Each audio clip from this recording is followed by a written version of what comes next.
Good evening, everyone. Thank you so much for taking the time out of your evening to join us for the Village Urban Design Guidelines, our first public open house for this project. We're really happy you could join us as we kick off this project and as we start to look to work with you and learn from you as we work to review and update the Township's Village Urban Design Guidelines. As I said, we'll get started, and a recording of the session will be posted online after this evening's session. So if you miss anything or you'd like to rewatch any parts of this, you can certainly do so at that time. So just a brief overview of why we're here today and what we'll go over this evening. We'll just start with some introductions both to myself and the Township team. We'll then go through a fulsome overview presentation, and today we're actually focusing specifically on King City. So while this project is addressing all of the villages in King Township, today and this evening we're focusing on learning more about King City.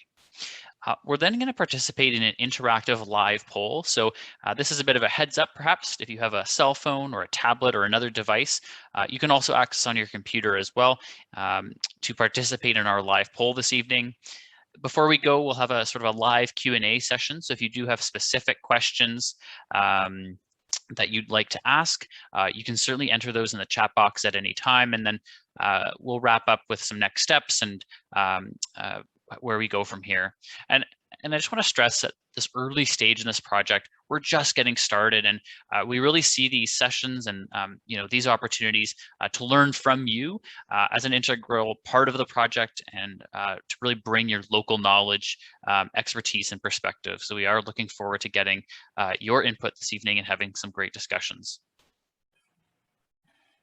So just for those who may be joining us from different platforms today, when we get to the Q&A session, you can raise your hand using the Zoom feature. There's a icon at the bottom in the meeting control bar. If you're on Windows, you can press Alt-Y. If you're on a Mac computer, you can press Option-Y, and that'll raise your hand or lower it as well. And if you're joining us via the telephone and you've dialed in this evening, you can press *9 to raise your hand, or *6 to mute and unmute yourself. And so a few options available there. We'll be having, as I said, some live polls this evening to share your thoughts and just sort of get that preliminary sense of information from the group. As I said, you can type your question or comment in the chat box at any time. So if something comes to mind and you don't want to forget it, certainly you can enter in the chat box, and we'll get to those in the order that they come in.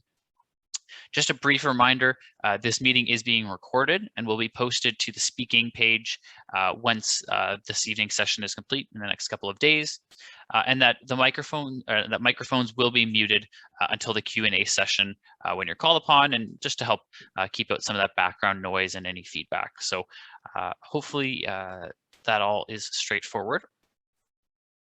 So just to kick things off, I did give a quick fair warning that we'd have some interactive activities. And so we're gonna have some live polls. Right now, we'll just do a quick icebreaker just to kind of get everyone familiar with the poll. But then we'll have some more substantial activities in a bit. So to participate in the poll, you have a couple options. On your phone, your tablet, or your computer, you can go to www.menti.com and then enter the code that's on your screen when prompted. Alternatively, you can take the camera on your tablet or smartphone and scan the QR code on the right side of your screen, and that will also take you to the live poll. And so while people get set up, I will just type the web link in the chat box in case folks want to click that directly. And then the code will also drop into the chat box now as well. If anyone is having any difficulties joining, do not worry. We'll certainly provide an opportunity to provide your input through the Zoom platform or via just hopping off mute, and we can have a discussion there. But I hope this works for those who've been able to join us this evening. So you're probably into the poll. So I see Kristen. Sorry, Matt, I just want to interrupt you. I think it's menti.com, not .ca. Pardon me. I typed, the screen is correct, the chat box is incorrect. Thank you. There we go. So ignore the menti.ca, it's menti.com as the slide says, not as I typed. And so hopefully you've been able to get in. And so we'll just jump to our first poll just to sort of warm up in a little bit. So before we get to that poll, 1 second, sorry. Now my computer is acting up.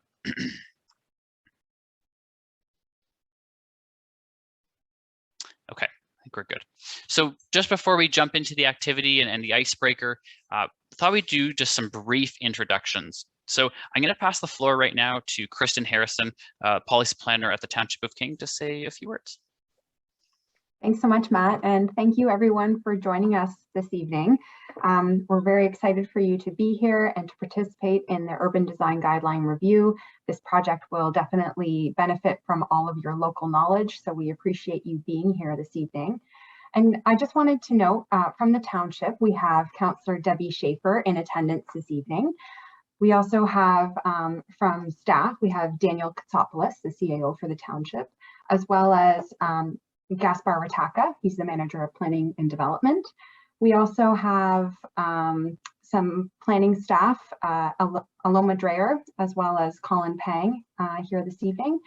And I believe we also have Amy Artinian Wong from our Economic Development team here this evening. So thank you, Township staff, as well as the public. Thank you so much for being here and for contributing to this project. We appreciate your time.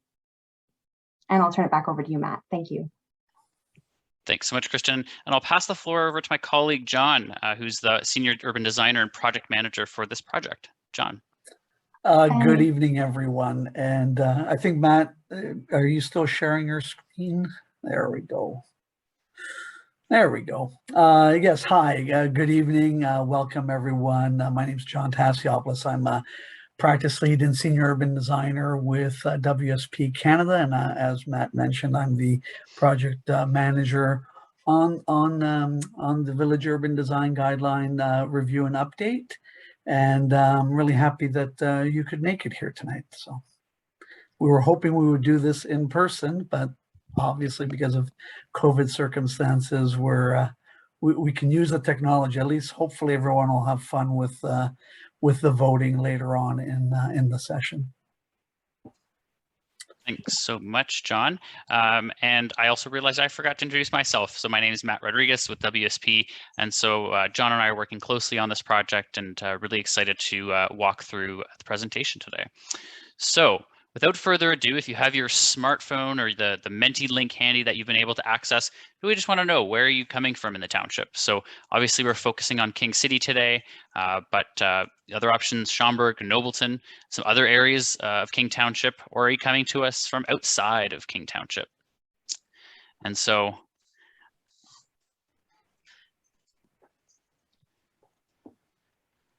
if you've just joined us and you're looking to join our poll, we'll just repeat the instructions. If you visit www.menti.com on your phone, your tablet, or your computer, you can then enter the code at the top of your screen, 21454023, and it'll take you right into the poll, and you'll be able to participate in this evening's session.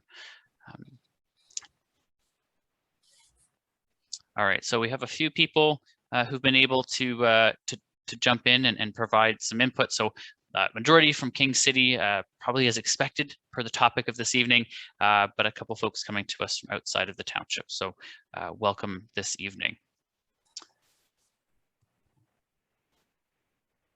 All right, our second and final sort of icebreaker warm-up question.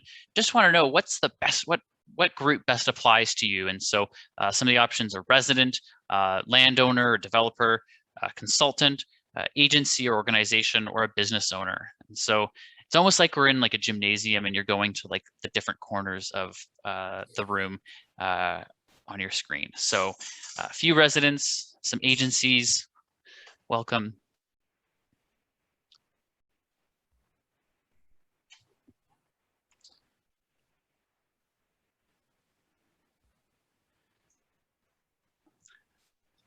$50-50 split.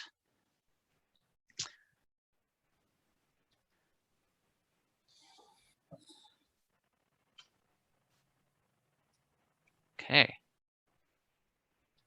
So a few residents, a few from agencies, and some of the landowner community. And so thank you all for taking your time this evening. So don't go, you can stray away from the platform until we come back to the workshop. The code will remain the same. So if you stay on the page, once we get into the full workshop activity in a little bit, you'll still be able to access the next questions. And so we'll remind everyone of the instructions once we get there. But in the meantime, I'm going to pass the floor over to John Tasiopoulos to walk through our presentation this evening. John. Thank you, Matt. There we go. Got that up. So the township is undertaking the review and update of its existing urban design guidelines.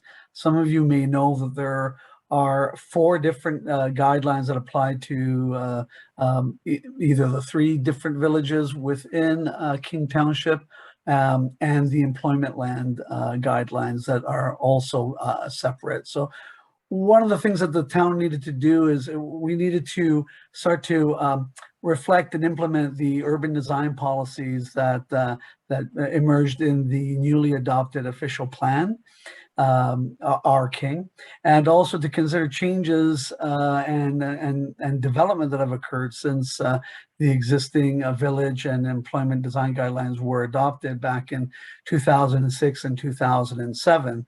One of the examples I like to give is, the transit station area that's been identified in the official plan was not considered 15 years ago in King City, but in the latest OP, we've identified that it's unique to King City because there is the GO station. And so we need to start thinking around, what types of guidelines do we need to provide in terms of built form, siting of buildings in such areas, and the landscaping that's associated with such development. Again, because the earlier guidelines don't speak to them at all. Next slide. So, but part of and today is sort of the first day of our public engagement open house is one of the initial ideas we had, and we were, as I said, we were hoping we'd be meeting in person, but was that we wanted to structure any of the engagement around each of the villages for obvious reasons. We're replacing 3 separate guidelines and we're trying to consolidate them into one. And so the idea was that we don't still want it to be one of these things where it's one size fits all. We would have general guidelines that apply to the township in full extent, and then we try and drill down in specific sections on things that are specific to each of the villages. So what is it that's different from King City that we also need to consider in the guidelines from, let's say, Nobleton or Schaumburg? And I just gave you the example of the transit station area as one example that's specific to King City. So something that would find its way there. In addition to that, besides trying to consolidate these guidelines into one, we also need to develop some new guidelines for another aspect that hadn't been really, I think, spoken to in any great length in the earlier guidelines. And that's with respect to replacement housing in established neighborhoods. And again, as there are official plan policies that speak to that, we need to make sure that we're reflecting that in the guidelines themselves. And then finally, the guidelines that we're reviewing and updating and consolidating and then sort of providing the one document, that doesn't mean that they're jettisoned. There's a lot of good information in those guidelines already. It still holds true today, many of the urban design principles that have been outlined in them. But what we want to do is we'll have those serve as a basis just serve as a base from which we develop the new guidelines, where we've identified gaps or identified new things that need to be considered in the ever-evolving development of King Township. That's where we'll be including such policies, and then obviously the such guidelines. And obviously the idea is to take into consideration forms of new development that weren't considered before, and how they will be made to fit with both the existing conditions and future aspirations for some of the areas within the township. Next slide. So as I mentioned, currently the township has 4 separate urban design guideline documents, and they're as you can see, they're all from all of the village center urban design guidelines are from February 2006, and I believe the employment area we haven't mentioned it, but I think that's from December in 2007, if I recall correctly, but I do know it was in the year 2007. So you can sort of get a sense that we really need to deal with that. And importantly, we've sort of asterisked in here as well that the existing guidelines do not address the township's established neighborhoods. They were really focusing on the village centers themselves. And so that's one important change, other than including specific areas that weren't considered previously. Next slide, Matt. So urban design, it's the great question that we're always asked, like, what is it? And I always say, in a very simplistic and in a nutshell way, urban design is the design of city or town urban spaces, which includes its streetscapes, the design of its buildings, the public spaces and park spaces, but most importantly, their interface between each other, how they actually work with each other, or in some cases don't work, and how do we remedy those situations where they don't seem to work with each other. And the ideal is always we're trying to create an environment that responds to residents and visitors of all ages and all abilities. And that's why we have the note right at the beginning saying it's the process of creating and shaping the places we live, work, and play. And that's an important thing to keep in mind. Again, the urban design guidelines as a departure, what they will do is they'll provide guidance and criteria along with design statements and images that explain sort of an aspirational or desired design element and qualities that will help shape the community and hopefully reflect its design character.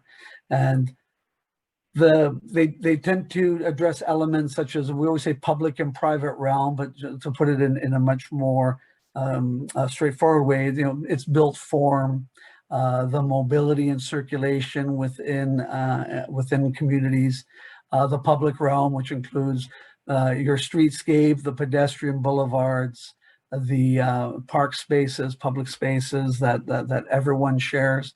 And then, of course, we have to take into consideration on, you mentioned me, you heard me mention interface earlier, and how do we deal with heritage resources that are already in existence, and how do we relate future development to these heritage resources?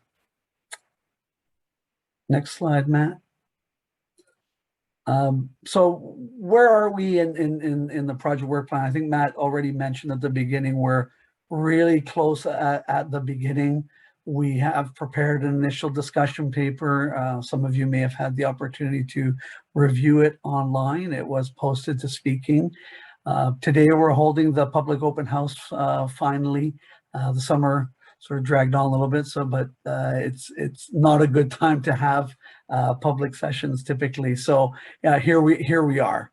The intention is that once we've gone through the process with the same sort of engagement process with Nobleton residents and with Schaumburg residents, then we will, there's a section in that discussion paper that talks about the results of this engagement and the ones that will occur.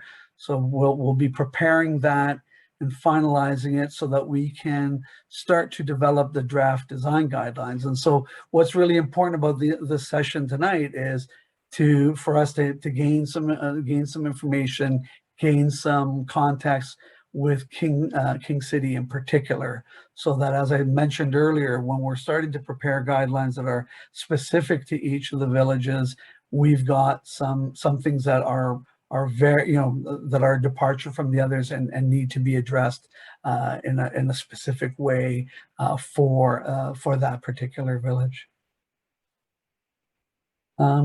Next slide, Matt.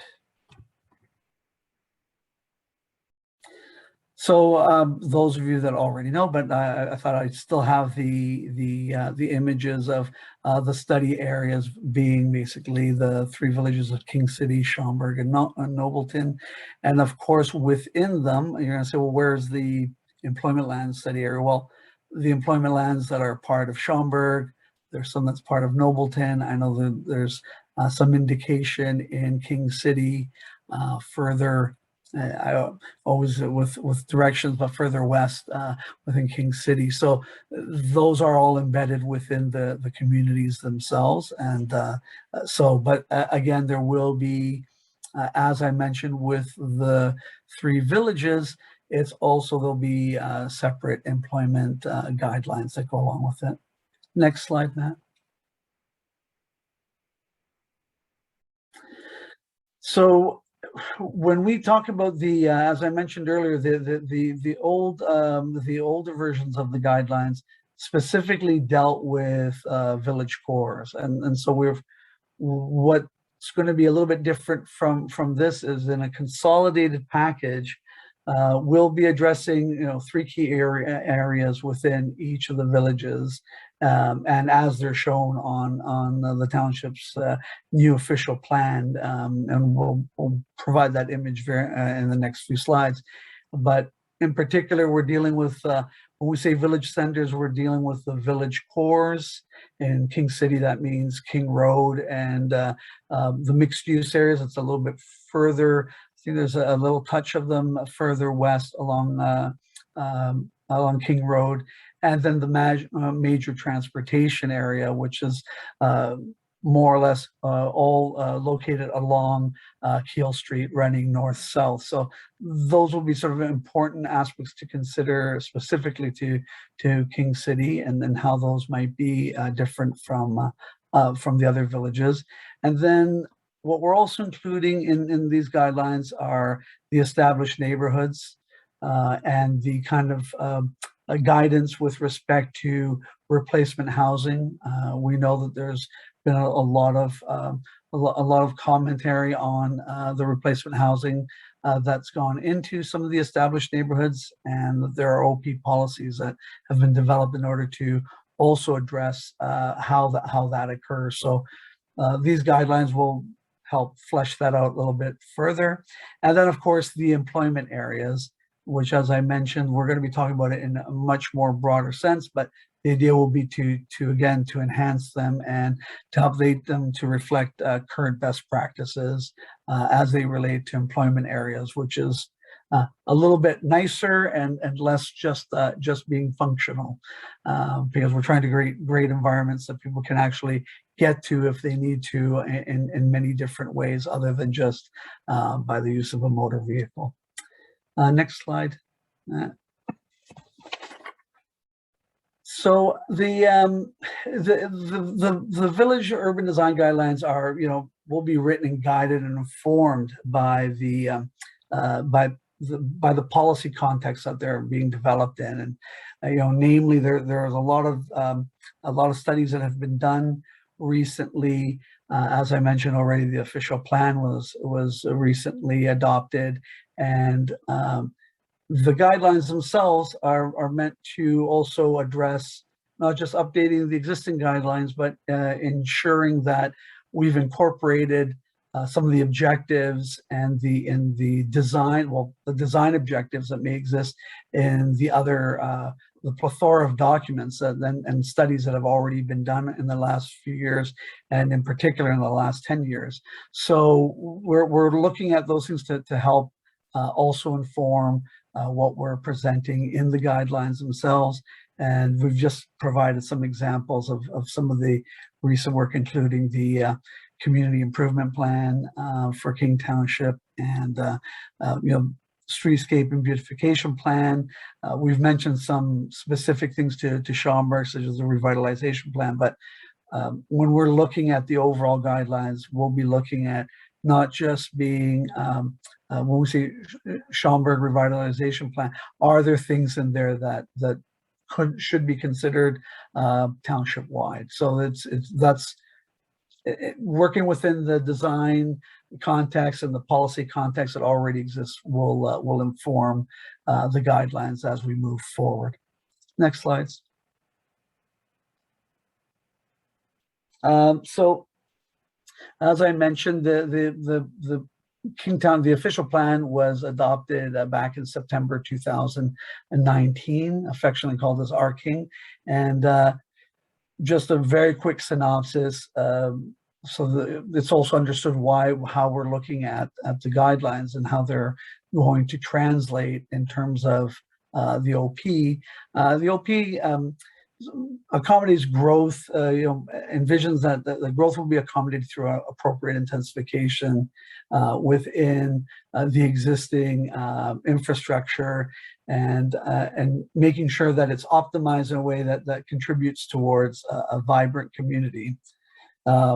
It directs the majority of the intensification and any of the commercial development towards the village core or to the transit station area and to the mixed-use designations. And that's actually really essential in order to create a very focused center, an enhanced center, something that everybody in the surrounding established neighborhoods can actually get to by foot. And it's actually it's actually a good way to get there by foot. There's actually something to see along the way. So it's really important to consider focusing a lot of that intensified development, so that all of a sudden the idea of taking a walk to quote unquote Main Street is something that's possible and enjoyable.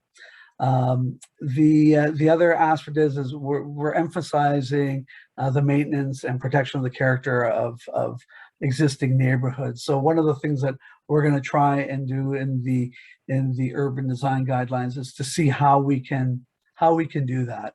Are there measures that we can introduce that provide for a better transition, provide for a better, you heard me say interface earlier, and relationship between buildings? Are there tools that we can use that help with that transition? Not just architecture, but are there other elements such as landscaping and other forms that we can start to introduce?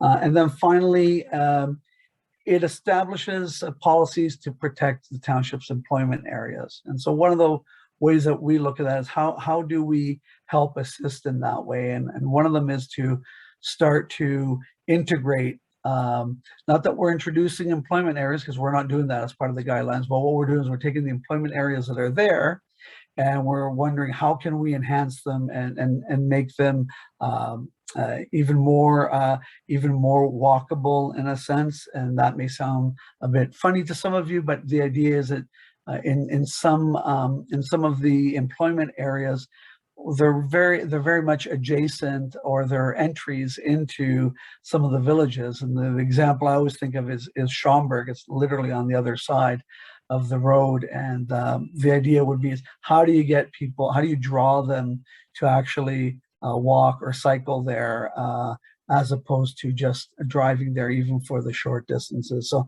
one of the things that we're going to be looking at is how do we enhance and introduce new best practices with respect to employment areas. Next slide, Matt.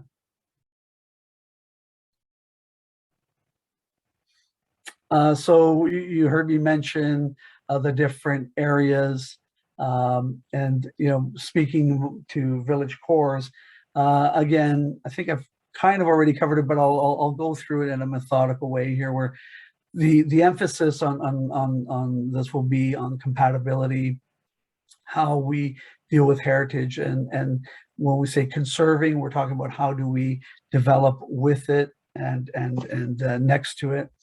And also, how do we assist in supporting vibrant main streets, whether that's King Road or whether that's Keel Street, or the combination of the two and how they work together.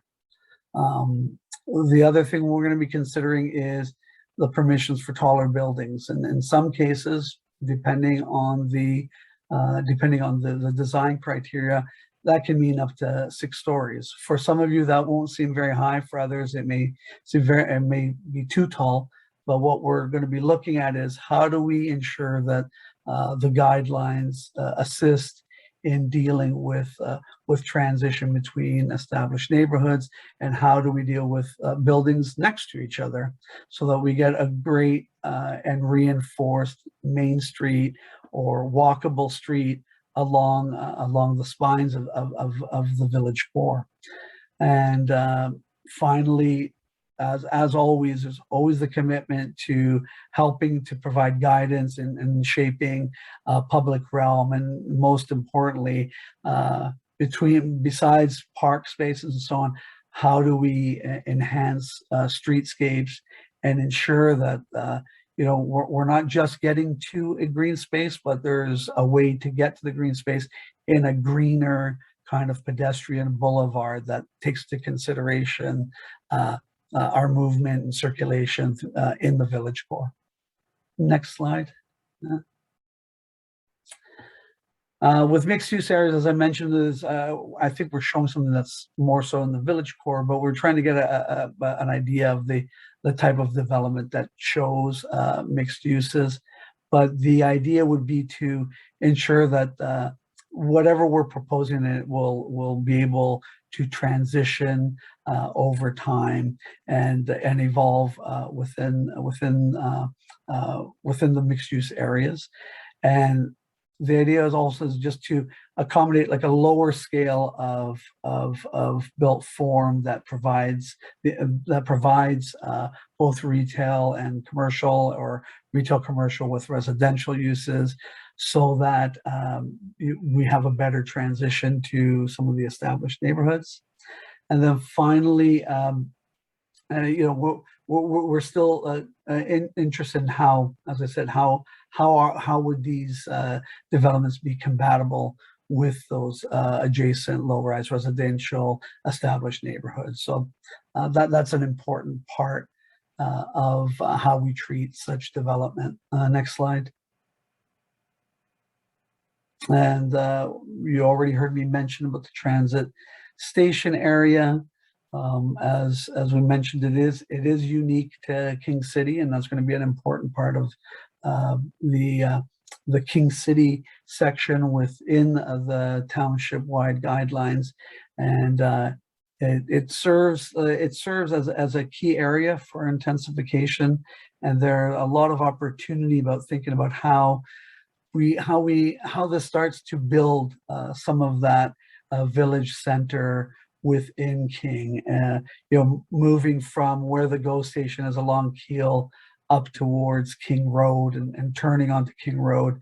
The idea that we're starting to see how there's a potential there to create a really great streetscape feel that's more intensified, but relates very well to being within close proximity to transit, while at the same time understanding that a lot of these properties are obviously backing onto existing residential low-rise neighborhoods. So there'll be the thought about how do we deal with that, and how do we start to insert these types of developments so they fit in a really harmonious way. In addition, so that's addressing sort of compatibility. And the idea also is that to also think about creating a more clear public realm vision for this area, as I said, leading up to King Road, and how would that work, and how does that work along the street edge, and how does that work also within the GO station area itself. Again, you heard mentioned earlier, and what the village core is dealing with with buildings that could be up to 6 stories. Here we talk about being up to 4 stories as of right. And I know that in policy it allows up to 6 stories, depending on meeting other design criteria that the township sets out. And then finally, there's the need in the transit station area. How do we deal with larger buildings? And when we say larger buildings, we don't just mean tall buildings. Well, a lot of times we're talking about the volume, the mass of those buildings. You know, what's an appropriate scale when we're talking about a 4-story building that, you know, is it 50 meters long? Is it 60 meters? Is it 70 meters long? Or does that start to get too long? And what is a scale that works both from a compatibility with surrounding neighborhoods, but most importantly, and what we're trying to also support is pedestrian quality. How does that work with the pedestrian quality along the transit station area of Keele Street, and how does that work on King Road as well? Next slide. And we've provided some images of some of we had taken a recent walk again, just to go through some of the neighborhoods, and we had walked through, in particular, in King City, we sort of did a circuit, and then made me start thinking a little bit about how we should also be thinking about how do we connect all these different pieces, you know, starting at the northwest corner of King Road and Keele, and sort of moving south and across into the established neighborhoods or existing neighborhoods just to the east, and then moving up through onto King Road and coming back across again, just to get a sense of the variety and what we would be encountering, what we had to sort of consider in terms of what the building relationships are, what the public realm improvements could potentially be, how do we enhance these environments. And when we were in the established neighborhoods, we were looking at it again from the perspective of what we were seeing also in OP policy, which in this case we've indicated that, you know, infill is largely limited to secondary residential units in the area, but there are also some limited opportunities for infill on vacant lots. And so what are the design considerations now when we look at those vacant lots and how they relate to adjacent existing buildings? But most importantly, I think a lot of the emphasis will be on how replacement housing is integrated into these communities. And you heard me say earlier about, are there other tools in addition to architectural treatments? Are there other tools that can be used? Something even as simple as spacing and variation in terms of articulation and wall plane changes and landscaping, or some form of tree planting. And we noticed as we were moving through some of these neighborhoods, some of these elements had actually been already implemented in some instances, and we thought they were good mitigative measures and provided really good transition between built form or residences of various scales. And so one of the things that we're really going to be looking at here is how do we help that, and how do we start to introduce ways in which new replacement housing can still be considered and can still have some of these larger forms, but how do we introduce them in a way and adjust them in a way that makes them fit a little bit better within the established neighborhood. And then the last sort of important thing in any of the established neighborhoods, and we see this in most municipalities all over Southern Ontario, one of the big concerns is there's a lot of mature trees. In some instances, they could even be of historical importance. And so one of the things that we'll look at is how do we, is there a way that we can show in the guidelines or provide some direction in the guidelines on how we could deal with mature trees or mature landscaping that should preferably be maintained, and how do we get there from an urban design perspective. Next slide. John, just before we go on, a couple of questions have come into the chat here. Perhaps just to clarify the point to the first bullet there regarding infill that is largely limited to secondary residential units, and perhaps a bit more clarity about what that means and what was meant by that. Yeah, well, I mean, Matt, you could even provide that sort of input because you were involved on that too. Yeah, so thinking about within these established neighborhoods, we're not seeing, large, buildings going up per se, but rather, if there's going to be additional units going in within the established neighborhoods, looking at, backyard or the, laneway houses or a detached unit, which there's new policies in the official plan related to, as well as, the attached additional dwelling units, so whether a basement unit or the like. And so we aren't seeing infill in the sense of condo building going up in the established neighborhoods, but largely limiting that to those secondary residential units. The other opportunity where you might see other infill is the other point that John mentioned, was speaking to severances or vacant lots where we might see some new housing going in. So I hope that clarifies, and we can certainly, if anyone has any follow-up questions to that, we can certainly come back to that. There was a second question you said, Matt, or is it?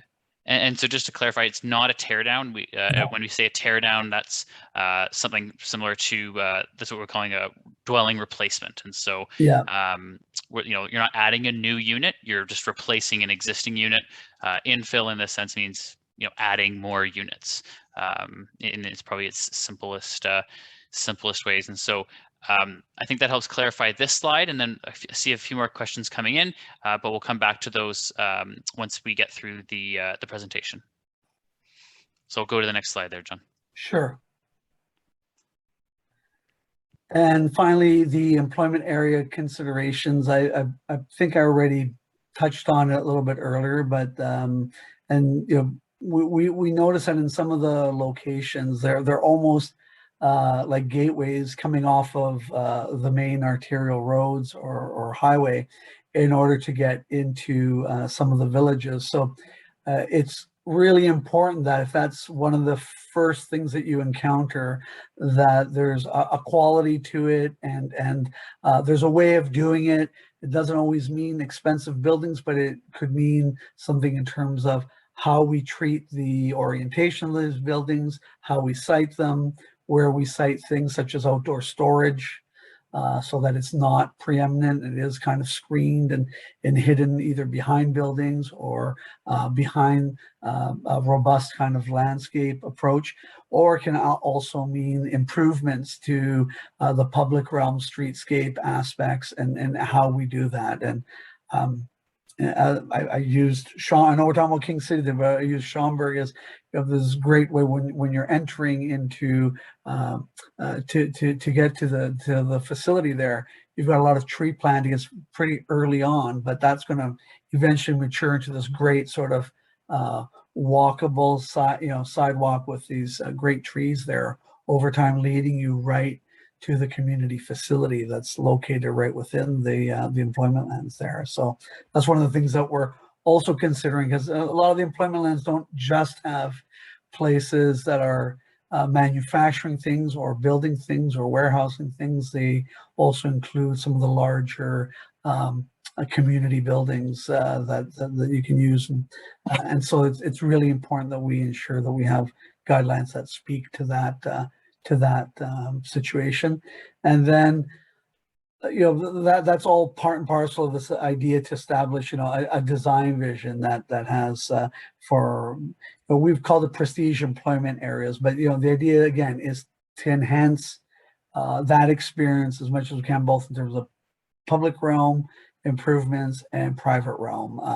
Meaning when we say private realm, I'm always very cognizant that we use a bit of jargon. We're talking about the buildings that go onto the properties and how we're dealing with them. And I think the next slide is just contextually, it should just be the King City overview. So I don't know if you can use your cursor there, Matt. But just to give you an idea, there's an excerpt right out of the official plan. And as I mentioned earlier, we went through the village cores. We're sort of right close to the main intersection there. We went through the transit station area, just south of it. We spoke a little bit about, and the images that you saw were images that we took just east of that area in the established neighborhoods. And then there are elements of mixed use areas, both closer to the eastern edge of King City and a few right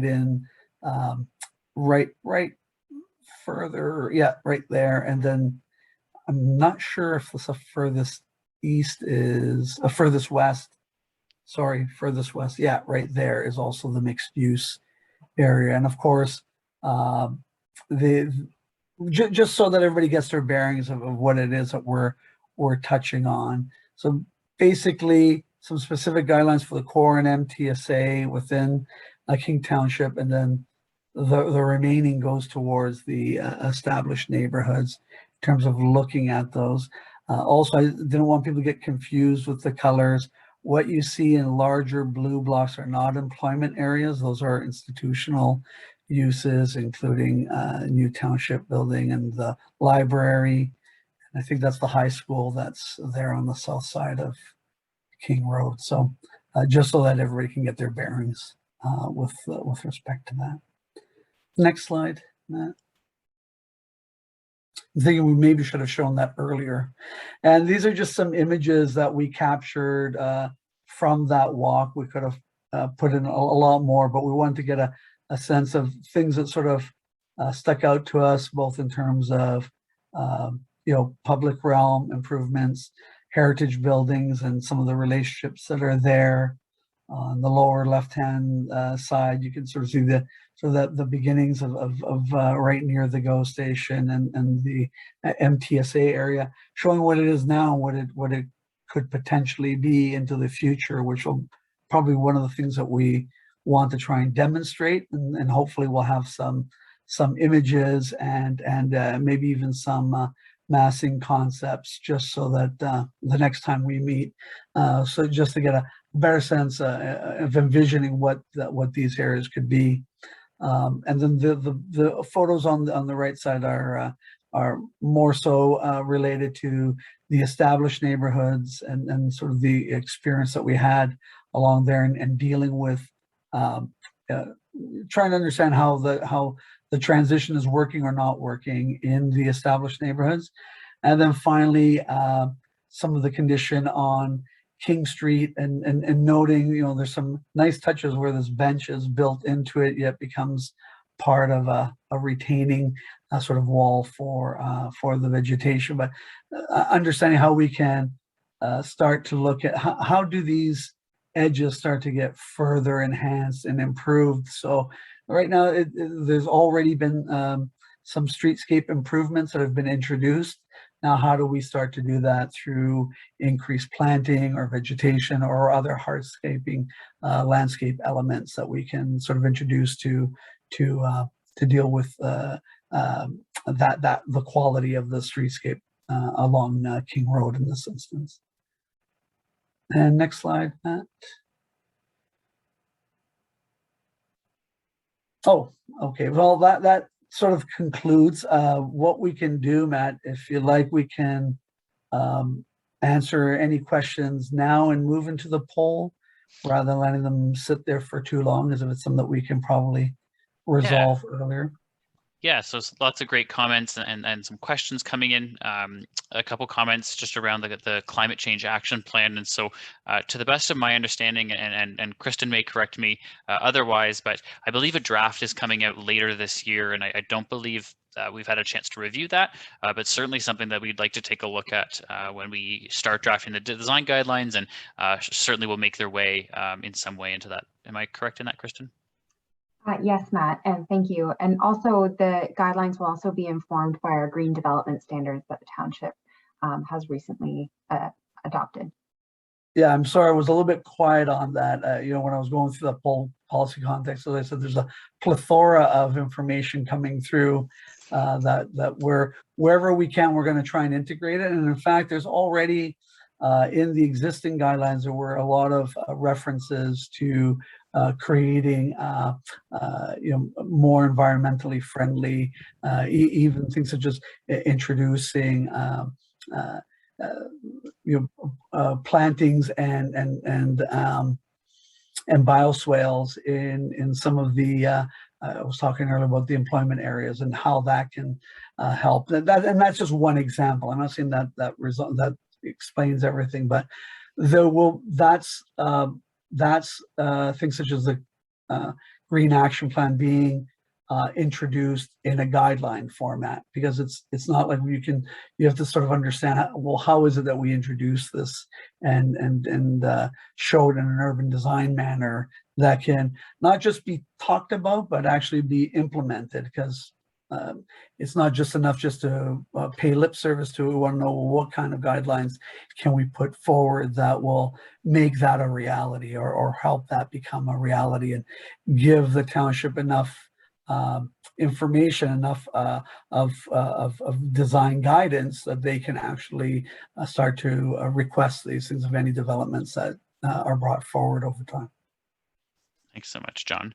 And I, you know, I think there's a bit so we wrapped up the discussion about the secondary units within the established neighborhoods, and Councillor Schaefer pointed out a great point that this is sort of a relatively new concept for the township that came in through the new official plan, which has just recently come into force and effect, and so it's now in place. And I believe I say this correctly, that the current bylaws that are in place in the urban areas, so for King City in this case, haven't been updated to reflect that, and so there will be some work that needs to be done.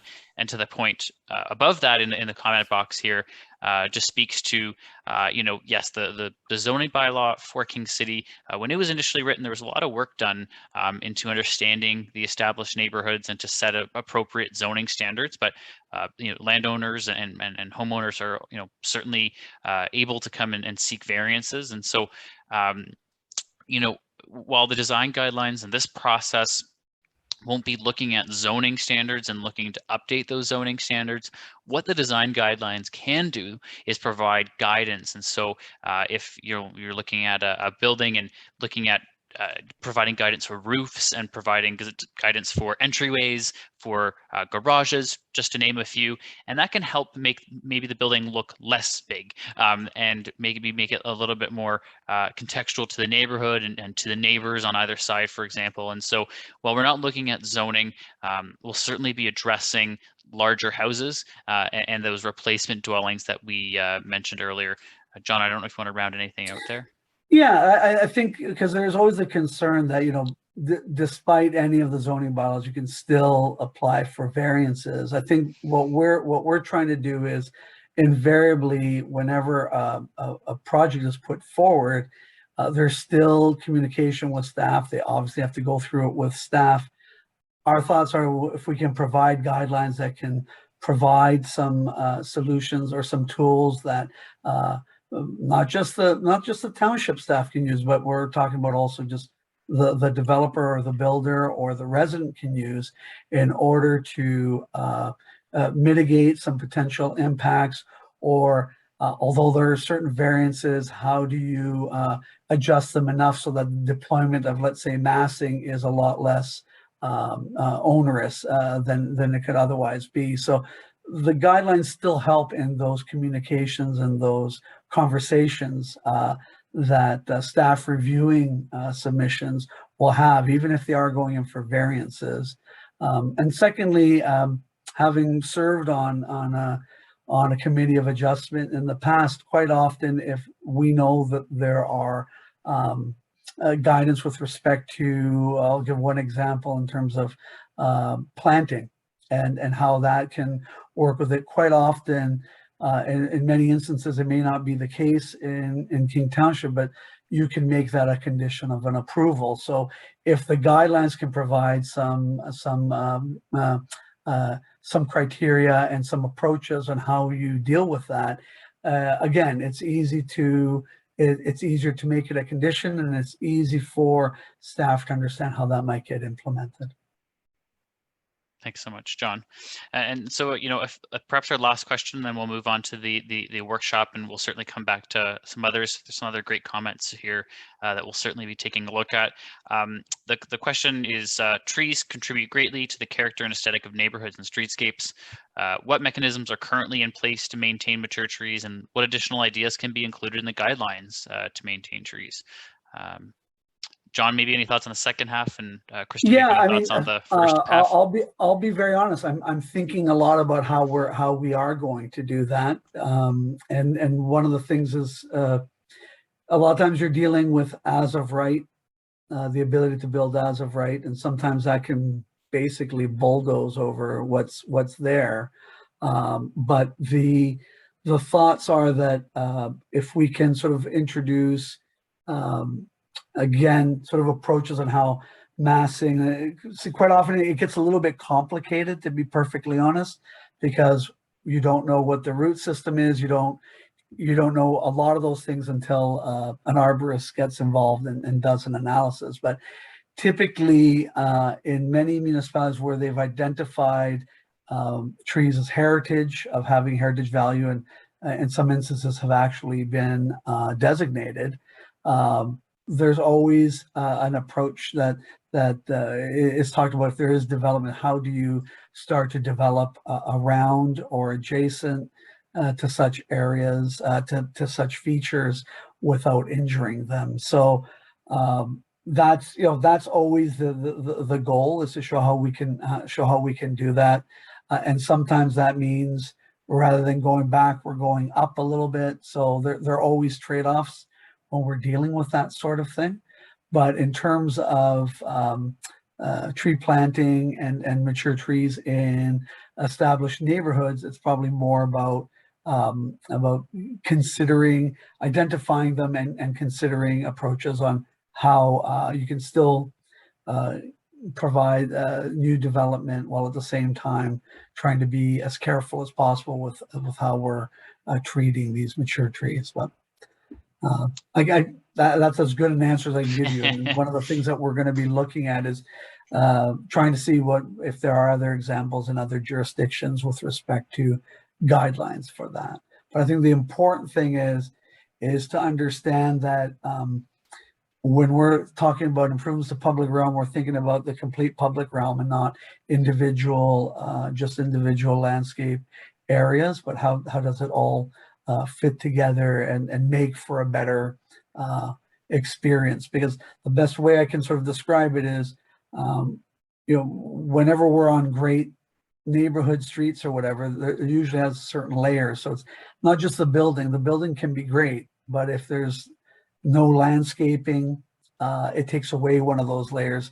If the street sidewalk and its adjacent tree planting or street trees aren't there, it takes away from that. So I always think of these things as it's layers and parts that all need to sort of be present or to create a great environment and a great streetscape for everyone to enjoy, not just in individual residents. So. Kristen, do you want to add something? Yeah. Yeah, sorry, Matt. I was just going to add to the beginning part of that question, and just saying that, trees definitely contribute to the character of our neighborhoods in King. But the township does not currently have a tree protection bylaw or a tree bylaw that requires permits for removal of vegetation or trees. So I just wanted to clarify that the township does not currently have a bylaw. Thanks, Kristen. Okay, so with that, hope we have sort of a good foundation here with the presentation that John just walked through. And so now we're going to ask to go back to this activity, and we'll walk through about 8 to 10 questions. And we want your input, and this is really important for us as we go to write the design guidelines and to take this feedback and to integrate it into the document that you ultimately see. And so we really appreciate your input and your participation in this activity.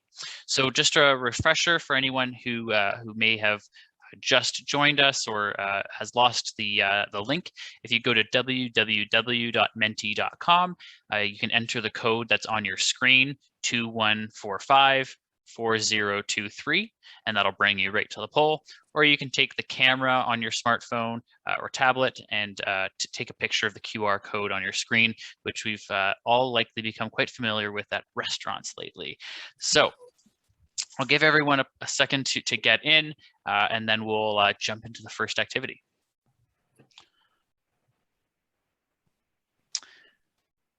Okay, and so it's www.menti.com, and the code is on your screen, and the code and everything stays the same for the remainder of the presentation. So with that, our first question. So when thinking about what you value or like most about King City, what 3 words come to mind? And so you should be able to enter those words on your device, and we'll see them come up on the screen. So what are those, you know, if someone says, oh, where do you live? I live in King City. This is what I like about it. Or, you know, if you're a real estate agent and you're trying to sell someone on moving to King City, what might you say that you value or like the most about the community?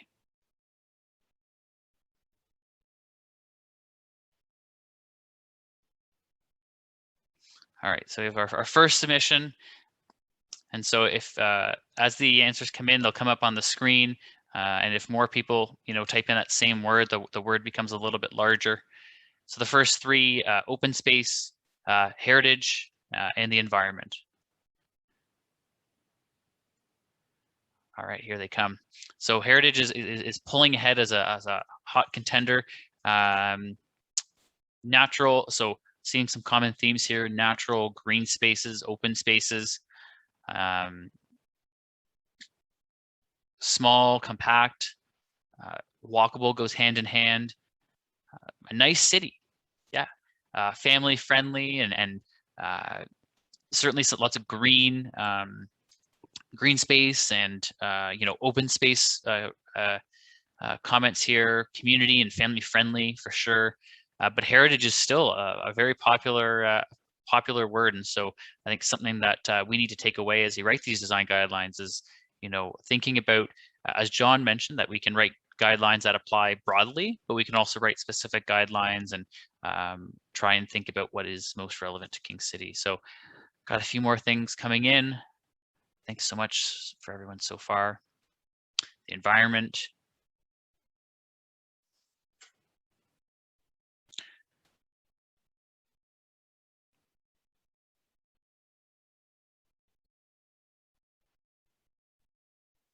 Okay, looks like we've hit our 9 might be our magic number for the remainder of the evening, and that's great. And so we can give everyone a second here, and then we can move on.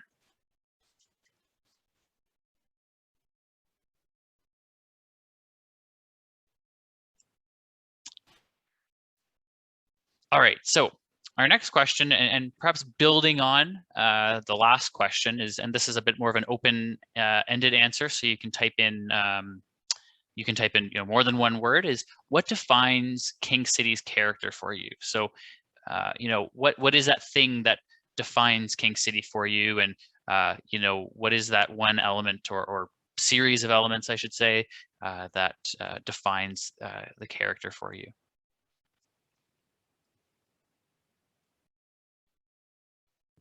All right, so as these answers come in, they'll come in, and I think you can type in you know, a few more words as well than last time, compared to the last activity, I should say.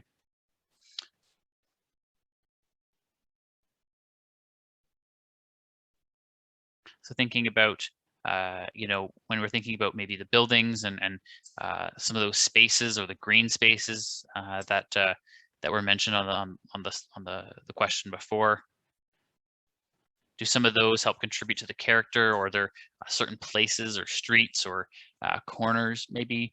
Yeah,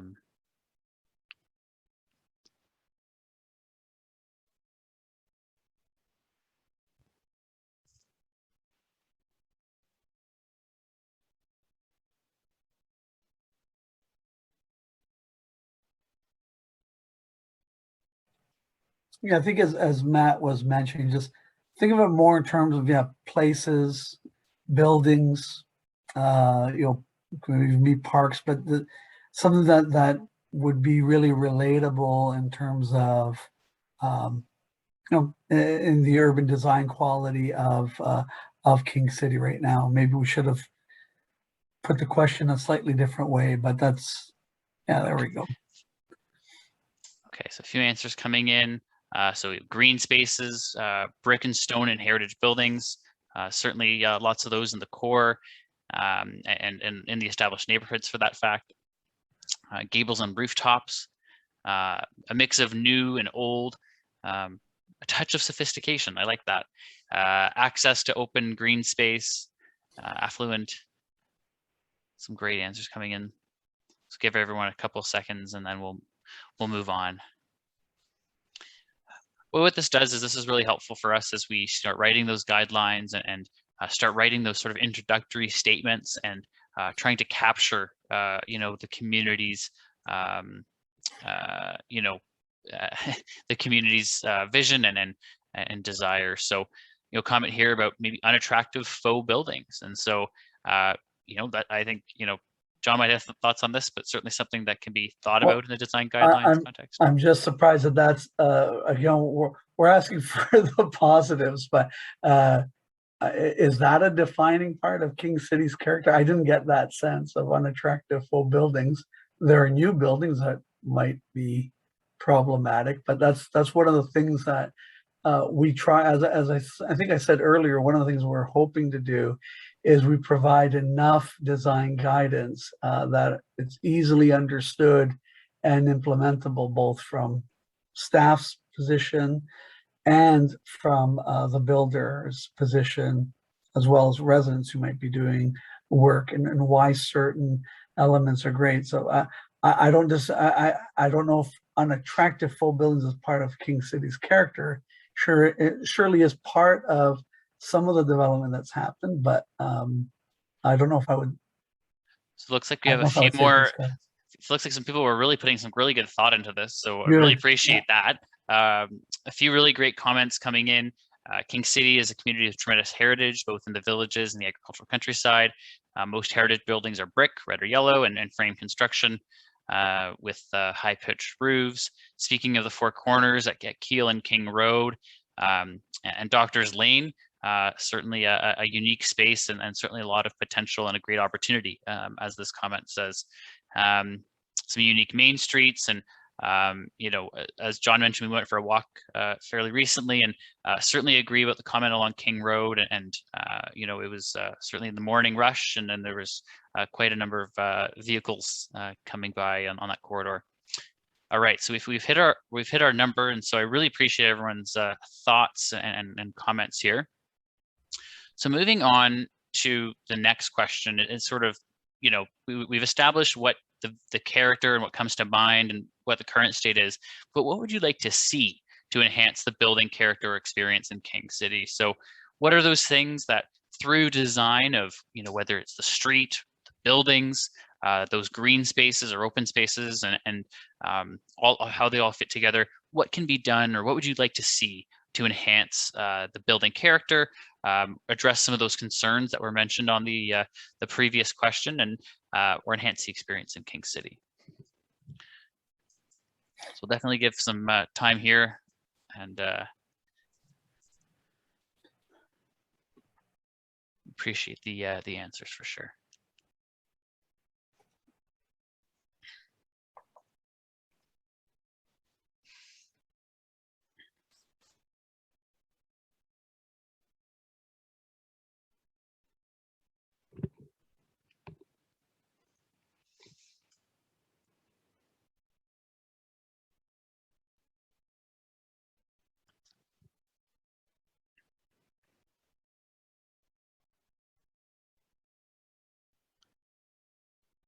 So as as new buildings are built, or different projects come online, what are those priorities? What are those key things that you'd like to see to enhance both building character and the experience in King City? So I think John mentioned it earlier. John, go ahead. Yeah. No, I was just gonna say, if it helps, maybe it would be what recent developments have you seen that you really like? And they don't all have to be, well, there you go. They don't, I was about to say, I really like the library, so they don't all have to be heritage. And then there is a way of actually integrating a lot of the stuff that's more contemporary or modern in style that can still work. And so, and that's sort of what I'm charged with is with Matt, is to figure out, how does that work? How does that happen? And that can be anything from the introduction of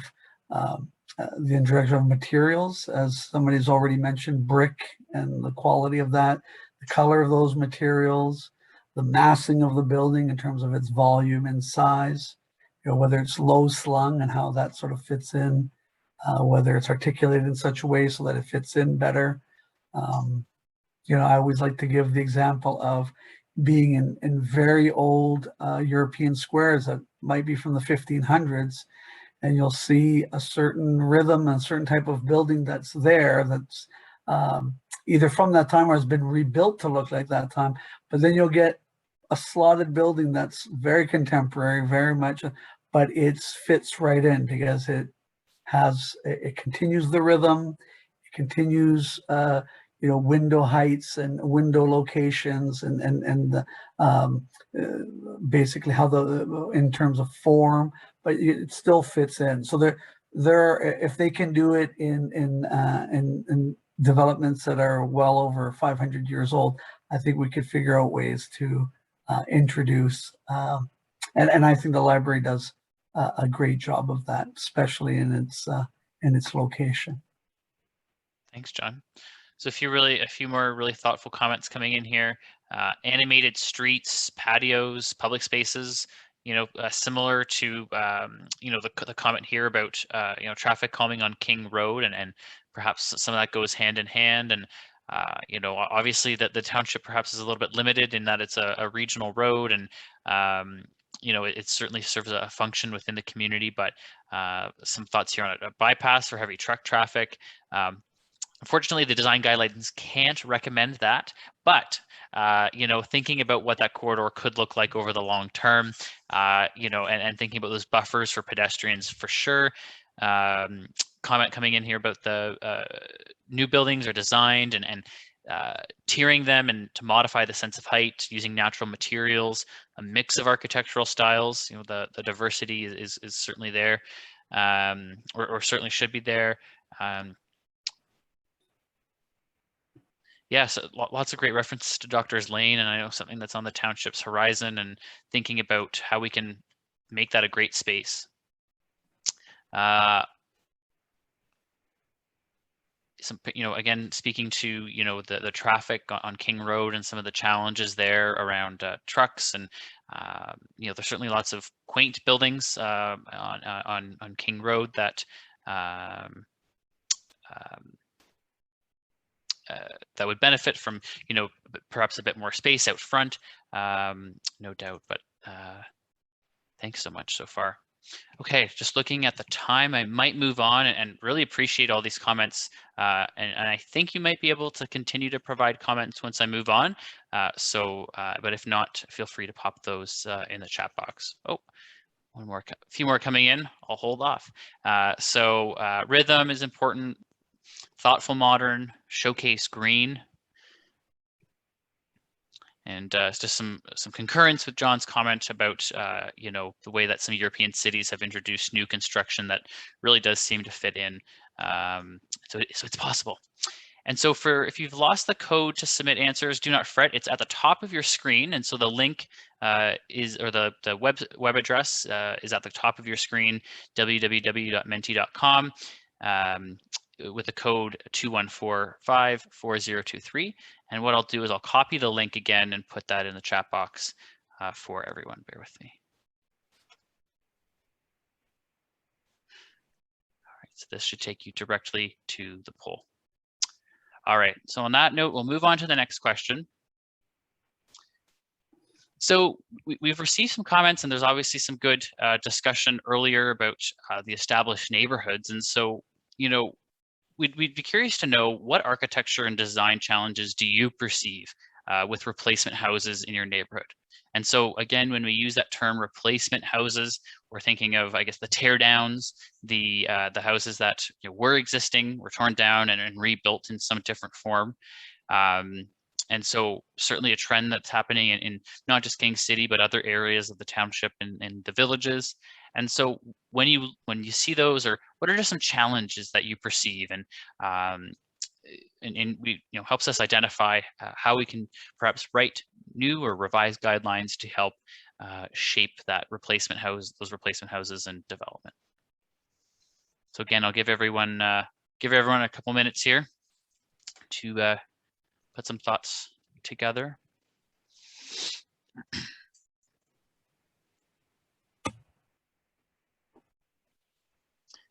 So John, I think, touched on a couple of these earlier. We're talking about maybe the roof line, or the tiering of the building, or how it looks from the street versus maybe how it looks from the side. And so just thinking about how those types of design considerations can be addressed. Okay, so the first comment come in, perhaps too tall, roof lines are too boxy and enclose space rather than open it.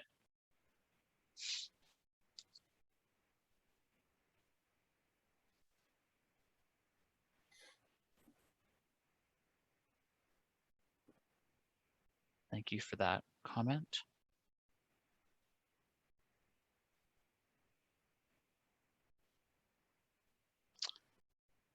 Height and setback standards are needed to govern adjacency to neighboring houses. So certainly we can provide some guidance for how development occurs maybe next to neighboring houses.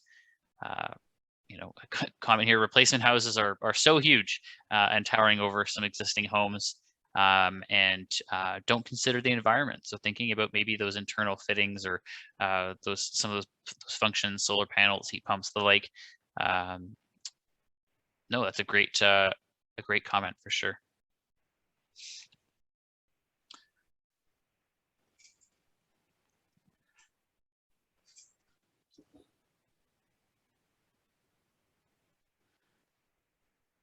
Okay, so again, maybe talking about that the height and the of some of these new replacement dwellings, and how they relate to existing houses in the street.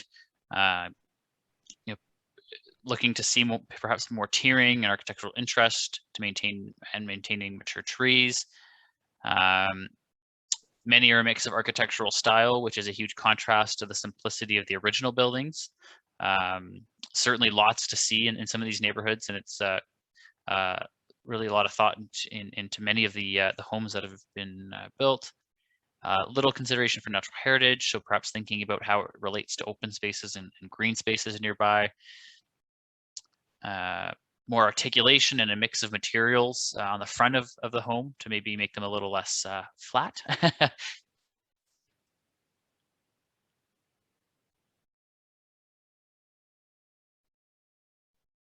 Okay, some great comments coming in. All new homes seem to have a pool. Certainly someone's prerogative, and maybe some way that we can provide some design guidance for those. Varying setbacks, lots of great comments here, and lots of some interesting environmental considerations around permeable space, and how water and snow, for that matter, filter back into the ground.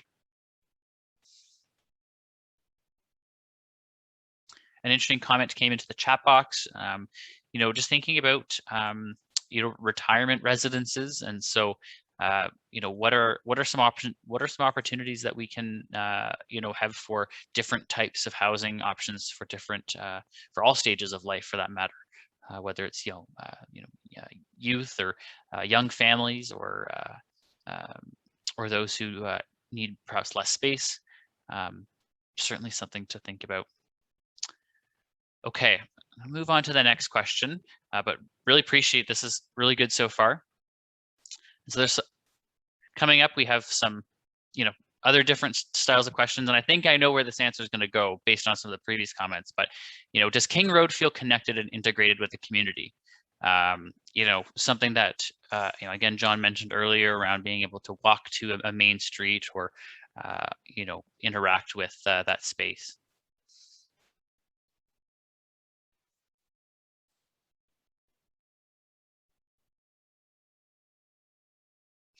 Okay, so a few answers coming in here. Perhaps the majority so far saying no. Some folks saying yes.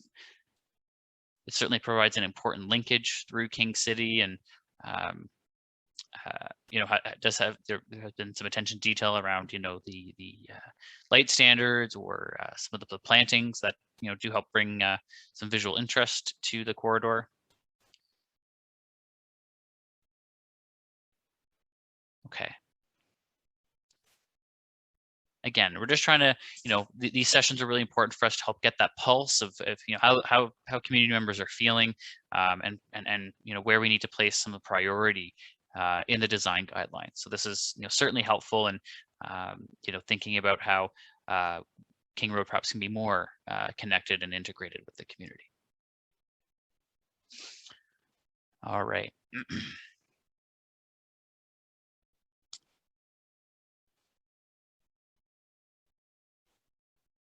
Give everyone a second here.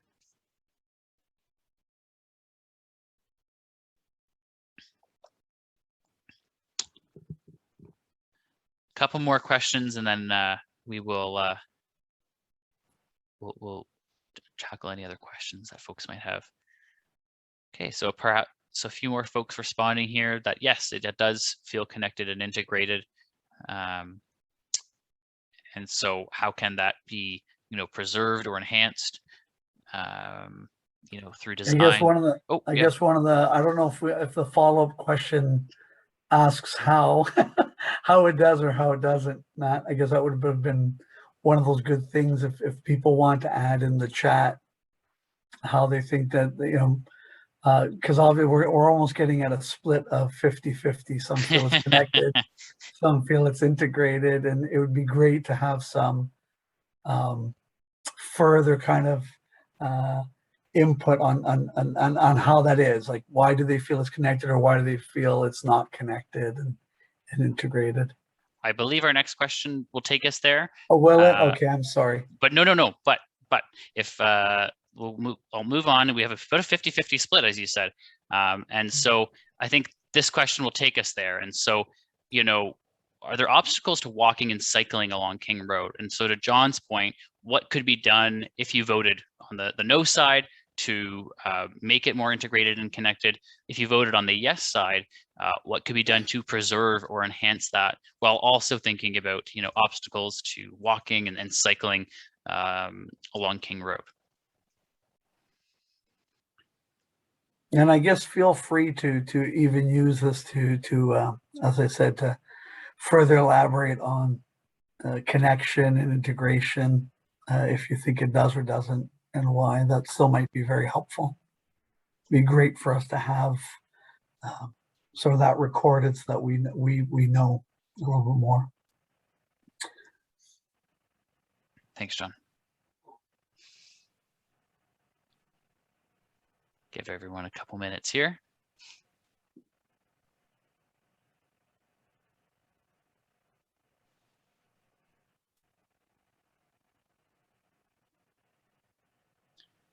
Okay, so first comment coming in, King Road is essentially a regional highway that goes through the middle of King City, and it's not really does not feel comfortable or safe for walking and cycling. The speed, volume, and type of traffic is very intimidating. It's loud and perhaps intrusive.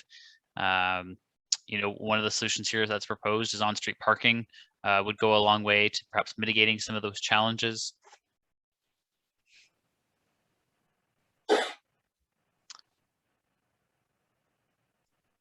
West of Kiel, there's a big improvement for both walking and cycling, but not in place yet. And we certainly saw some of those great improvements coming in on Kiel for cycling and walking. Truck traffic makes it perhaps less pedestrian friendly. Again, thinking about speeding and the overall sort of ambiance, I guess, for lack of a better word, of the corridor. If there's, high-speed vehicles or debris in the air. But certainly there was, new sidewalks along King Road connecting down to the GO station.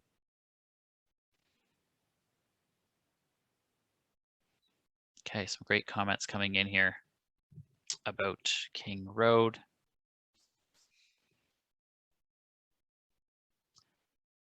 And more trees. Who can go wrong with more trees? One of the challenges sometimes with trees that I know John would probably say something to this effect is, how we understand, the operations side of trees and the maintenance of trees, and thinking about snow clearing and, keeping trees or the limbs out of the road. Am I right there, John? Well, that's the functional part. The other part is it's not just enough just to plant trees. They have to have enough soil volume in order to actually take and to mature really well and to grow really well. Because you'll see once in a while their trees have been planted for a while and they're not doing anything, and typically that's because they don't have enough soil volume, or they're stunted a bit because of salt spray. There could be a whole variety. I'm not an arborist, but I do listen to a lot of our arborist colleagues about things that start to stunt growth. So so that's where you run into sort of that obstacle where it's sort of, you need to make sure, yes, if we're going to plant trees and the township's going to go to all this trouble, then we have to make sure that the conditions are created that will make those trees take and work very well. And then, of course, Matt, there is a whole thing with operations. But on the other hand, it's also in a lot of these instances, because when we sort of re-envision streetscapes, we have to take into consideration accessibility and AODA requirements that are going to be coming into effect in Ontario by 2025. So anything new that we talk about, we have to make sure that we're doing a lot. So you can imagine then that, for lack of a better example, if you're going to get street tree planting, typically you need around 3 meter width in order to do that. And then you need a 2 meter, at least a 2 meter sidewalk to start to create that, that quality for one thing, but also so that you're compliant with accessibility. I think it's actually 2.1. You're compliant with and you're also ensuring that trees have enough space to grow and have sort of room to breathe. So what that usually means is you're eating into the road, and that's where sometimes it's problematic. And King Road, it's problematic because it's regional, but I never say never with these things. I think a lot of times, and it's something that we have to sort of understand, is whether we have the opportunity, and it's a good way to spend some of our time, is to reimagining what those places would look like. Now, that doesn't mean that that would be King Road or Keele Street for its full extent, but it could mean, what does that look like from Keele Street, from the GO station up to King Road, and what does it look like on King Road moving east, where it changes and we're into built form instead of into green spaces and greenlands and heritage environmental areas, and moving east for 400 meters. So the idea would be that when you start to introduce these things, it starts to narrow up the road, it starts to slow things down. And yes, it makes it a little bit inconvenient in terms of time, but it usually doesn't add as much time as everybody thinks it does. But the improvements it makes are immeasurable to creating a focus for King City, of creating a great intersection experience, and of tying it in so that when you're going for a walk, it's that much more enjoyable along it. You've got a buffer, you've got because you're compressing the street visually, you're starting to actually make things a little bit less chaotic and more pedestrian friendly and more human scaled in a sense. Thanks, John. Okay, and so we'll move on to the next question. Oh, hold on. All right, so again, we briefly touched on King Road, and John talked a lot about, you know, the different elements that make up a streetscape and how they come together. And so, you know, if you know, you had to pick a few, you know, what streetscape design elements would help improve the public realm? And this is a ranking question, so you can, you know, rank them 1, 2, 3, 4, 5. You know, what would be, you know, your priority for streetscape design in King City? So we have the first, or one of the options being street trees, wider sidewalks, street furniture and landscaping, infill and facade improvements. So, you know, perhaps some buildings, you know, closer to the road, or, you know, helping create that sort of more visually interesting street, and looking at, you know, the design of the facades at the fronts of those buildings, or cycling lanes. You know, there were some great comments about some of the cycling and walking infrastructure that's happening on Kiel. And so, you know, is that something that we need more of, perhaps, to help improve the public realm?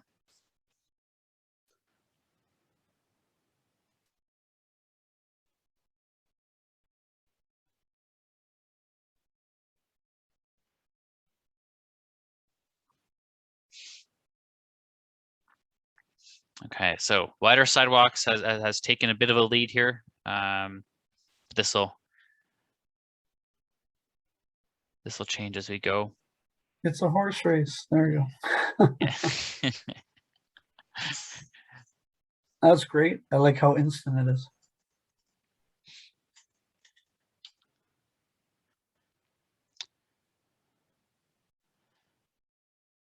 Street trees and infill and facade improvements are certainly something that perhaps are some of the highest priorities.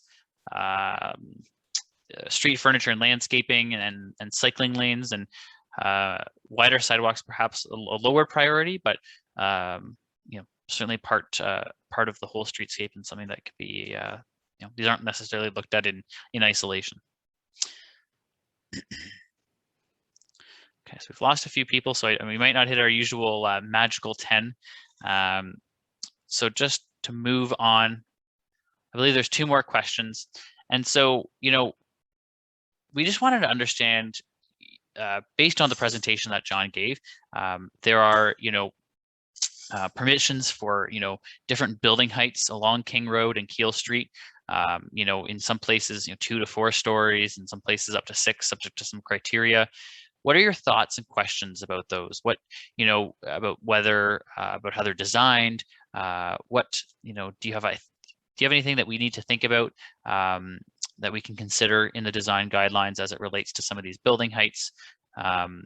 You know, as Councillor Schaefer mentioned, the new official plan is just that, new, and so as the community starts to see some of this come together, or some of these projects come to life, what questions or thoughts do you have that, you know, maybe we need to think about in the design guidelines?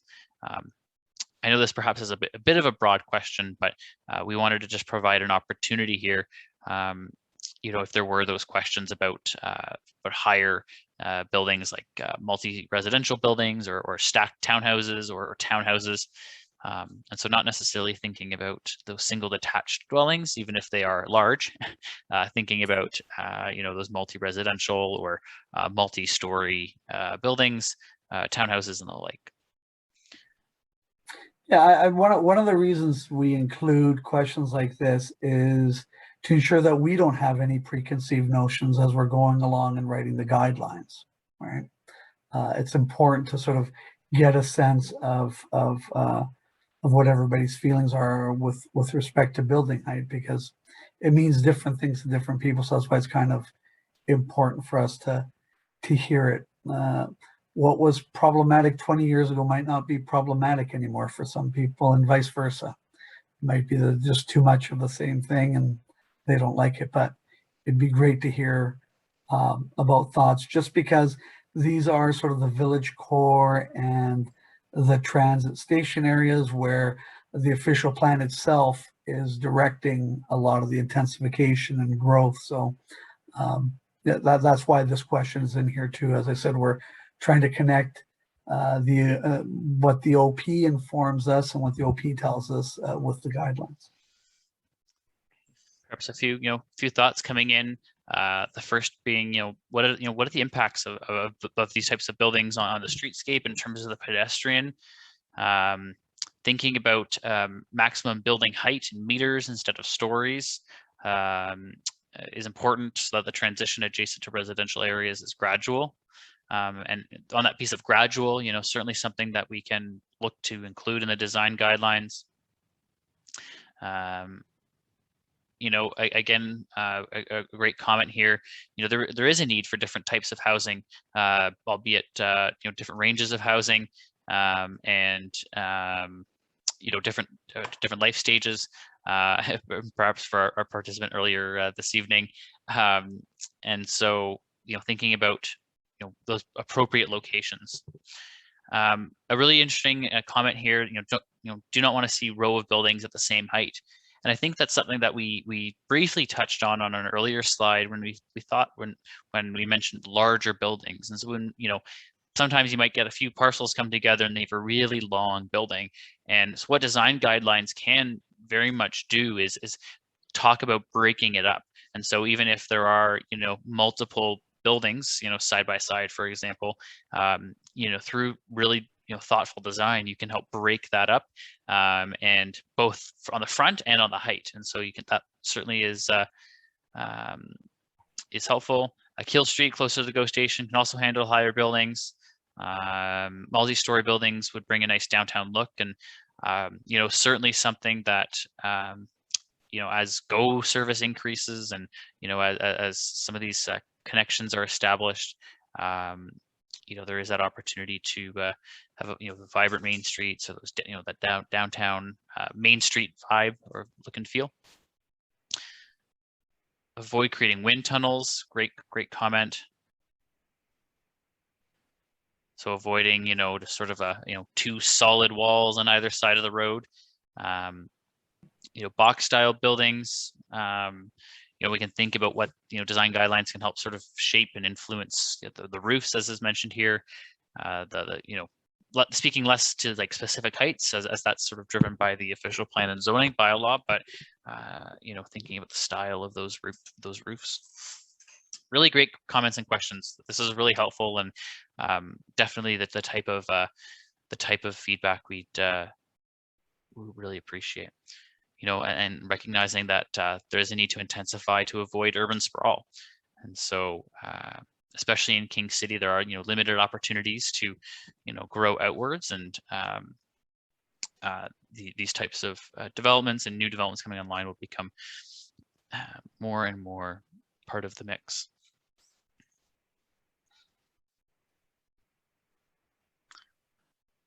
This is a comment in the chat box here earlier, just about needing more sidewalks in more areas. So maybe that's looking beyond just the main streets, but perhaps in some residential areas as well.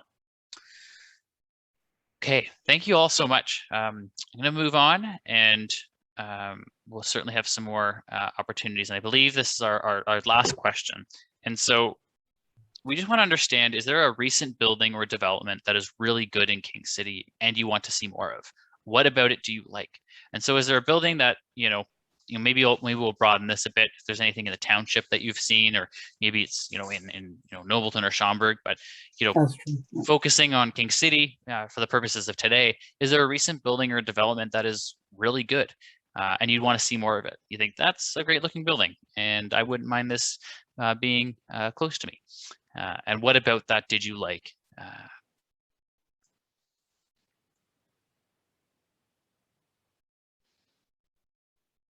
Again, this helps us as we look to examples of buildings to help inform those design guidelines. We can look to them to as sort of, I guess, best practices or promising practices that can inform guidelines for other areas of the township.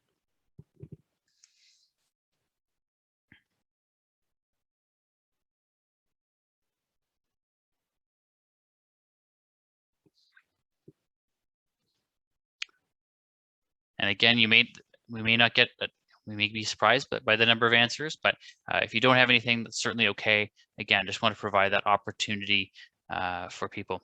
Okay, Newtown City, the library.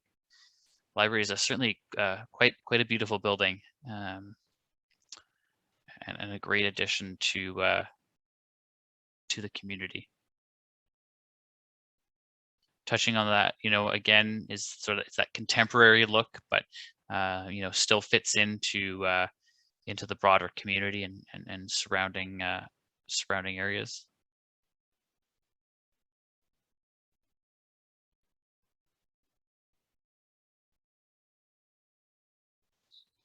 Okay. Doesn't also have to be a major building. It can just be a building that you think is great, even in within your neighborhoods where you thought that a really great job was done of having the building fit and to be a little bit more harmonious with the surrounding neighborhoods. I'd be really happy to see if there are any examples that way. And as Matt mentioned, if it's not, although we're trying to focus on King City, if it's something in that you've seen elsewhere in the township, that would be helpful as well. And I think we already got one of those. So the new 3-story building on Main Street in Schaumburg. I think it's just about done, or it's pretty close to being done. And so quite a nice building. New commercial building on the west side of Highway 27, south of King Road in Nobleton. Some great heritage character there. Thanks so much. Magna Hall at Seneca. I admittedly don't have that one in my head, so I'll have to definitely look that one up after. Thanks so much, everyone. Okay, so just looking at the time, I'll give everyone a minute here to put in some final thoughts, and then I just need to stop sharing my screen to close the polling, and then we'll finish off our presentation. So yeah, some really good ones in process, and I think the townships kindly shared with us some examples of some of those projects that are in process, and I think we've actually looked at some of them in that discussion paper. So if you had a chance to look at that discussion paper or take a read, we have mentioned or taken a look at some of the design elements, I should say, of some of those developments. Alrighty, so bear with me here while I just transition over. And if you have any other questions or comments, we can certainly take those in the chat box. Okay. So I'm going to pull my screen back up. So again, I really appreciate, and we really appreciate your thoughts, comments, and participation in that activity. Hope it was perhaps a bit more fun than sort of talking and a presentation, and we'd welcome your feedback and thoughts on that for sure following today's session. So just in terms of next steps, as we look to proceed forward with this project, we'll be heading to Township Council as sort of our next consultation touch point to introduce this project and seek some input. We'll be finalizing the discussion paper and summarizing the input received. And so all of this great input that we received, all the chat box questions, we'll take that and summarize that and put that into the discussion paper, and we'll post that online so you can see what we heard in all of the sessions if you're unable to attend. We'll then look to prepare the draft village urban design guidelines. And so, we'll be writing those, and John briefly spoke to how we will be starting that process and using the existing guidelines as a base, and really trying to pull on the input that we've received from all of these sessions, and integrating that in where appropriate and where needed. Well, then, we don't have any specific dates just yet, but we'll be having another series of open houses, not dissimilar to this, one for each of the villages early in the new year. And so stay tuned, and we do encourage you to visit the speaking page. The link is on the screen, and you've likely visited it already as part of registering for this workshop. but you visit speaking.king.ca, and there you can learn more about the project. There's some frequently asked questions. You can subscribe to receive project updates. So when new things are posted, new opportunities are available, you can certainly learn about those, and you'll receive perhaps notifications from the township. As I mentioned earlier, a recording of this session as well as the slides will be posted there, so you can watch the recording or share it with anyone who might have missed it. And then again, receive meeting notifications for future and upcoming events. And so that's your central repository for all things Village Design Guidelines, and certainly encourage you to check it out. So with that, that formally concludes the presentation. If you have any questions or comments, feel free to raise your hand or type them in the chat box. If you have anything as a follow-up, Kristen Harrison's contact information is here on the screen. It's also on the speaking page, so a few ways to get in touch. And if you have anything at any time, do feel free to share that with us, as it does, again, just helps us round out our understanding and improves the end product that you'll see. So Kristen, I don't know if you have anything perhaps to say, or John, but with that, we'll wrap up the presentation. Kristen first. Yeah, I just want to say thank you everyone for the participation tonight, and thank you to Matt and John for the presentation and for facilitating the session. I think it went really well, and we got some great feedback, so appreciate everyone's contributions. Yeah, and I'll just end off by just saying also thank you for your input. It's really important. We always think of we're not just paying lip service when we say local knowledge experts. We really are looking for your input. So even if something comes up after tonight, something that you forgot to mention or comes to you even tomorrow, it'd be great to hear from you, because as I said, the guidelines will have general things, but if we can tailor something more so for King City in particular, in the section that's going to be attributed to it, it actually makes my life easier, Matt's life easier, in terms of being able to say we've taken into consideration some of those concerns. And because in the end, the objective for us is, we're hoping that we create guidelines, that the guidelines that we develop,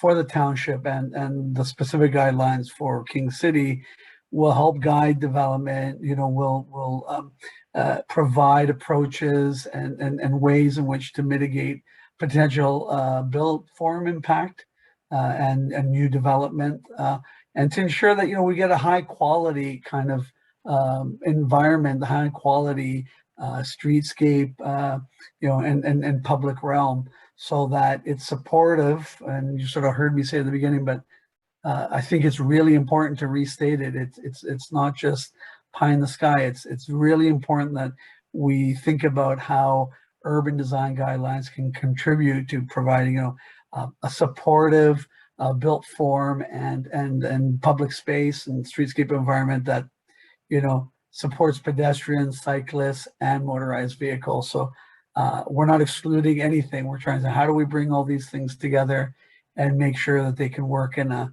as much as possible through the urban design guidelines, through some of the approaches we use to create a better balance in terms of how we experience the communities we live in. So. Thanks so much, John. And well, I forgot one thing that I was going to say is we do have 2 more sessions next week for Nobleton and Schaumburg. Please feel free to spread the word, whether it's on social media or just with folks that you might know. They're next week, and you can certainly register sort of up to the day or up till the time of the session. So we'd welcome you to spread the word and let people know about these upcoming sessions. We do appreciate it for sure. So I think with that, I'm not seeing any other questions in the chat box. Again, really appreciate your time this evening, and have a great night. Bye, everyone.